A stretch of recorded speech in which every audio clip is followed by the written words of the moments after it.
So hello guys, welcome back to my YouTube channel Code ABAP. Today we understand about the internal tables and the transparent tables as well. Have you ever wondered what happened behind the scene when you run the ABAP program?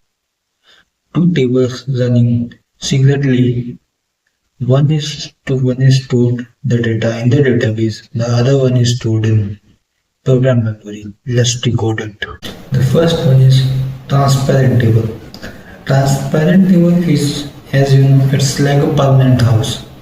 Means in this the data is stored permanently. When you store the data, when you run the program, the data is stored permanently in the transparent table, like sales, like material data, like vendors, etc. as well. Now come to internal table.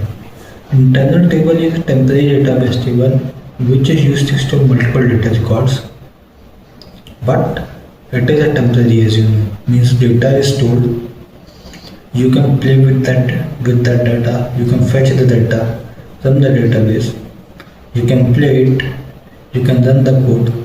But once you close that, all the data are gone, vanished, and finished.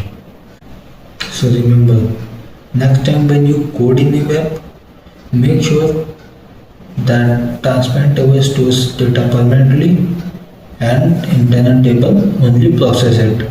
When these two tables are working together, then the magic is happening. If you learn learning SAP ABAP in a smart and simple way, then do join our YouTube community ABAPers and drop a comment Team ABAP, and keep like, share, comment and subscribe the channel. Hit the bell icon for more videos. See you in the next video. Thank you.